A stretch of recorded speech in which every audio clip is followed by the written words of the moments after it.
నిర్మల్ జిల్లా బాసరా మండల కేంద్రంలోని బస్టాండ్ వద్ద ఉన్న శారదా బేకరీలో శనివారం అర్ధరాత్రి దొంగలు బీభత్సం సృష్టించారు. షట్టర్ తాళాలు పగలగొట్టి లోపలికి చొరబడి నగదు ఎత్తుకెళ్లారు. దొంగలు సీసీ కెమెరా డీవీఆర్ ను ధ్వంసం చేసి ఆధారాలను నాశనం చేశారు. దుకాణ యజమాని దశరథ్ పోలీసులకు ఫిర్యాదు చేయగా ఎస్ఐ శ్రీనివాస్ సంఘటనా స్థలాన్ని పరిశీలించారు. గతంలో షార్ట్ సర్క్యూట్ తో నష్టపోయిన తనకు మళ్లీ చోరీ జరగడం బాధాకరమని బాధితుడు ఆవేదన వ్యక్తం చేశారు. ఈ ఘటనతో ఈ ప్రాంతంలో స్థానికులు ఆందోళన చెందుతున్నారు. పోలీసులు కేసు నమోదు చేసి దర్యాప్తు ప్రారంభించారు.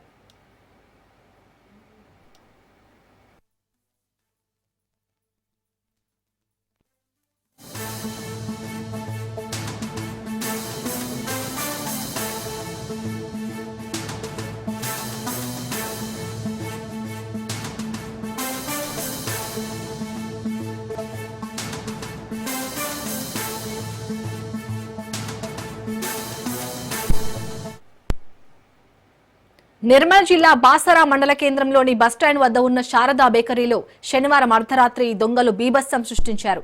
షట్టర్ తాళాలు పగలగొట్టి లోపలికి చొరబడి నగదు ఎత్తుకెళ్లారు. దొంగలు సీసీ కెమెరా డీవీఆర్ ను ధ్వంసం చేసి ఆధారాలను నాశనం చేశారు. దుకాణ యజమాని దశరథ్ పోలీసులకు ఫిర్యాదు చేయగా ఎస్ఐ శ్రీనివాస్ సంఘటనా స్థలాన్ని పరిశీలించారు.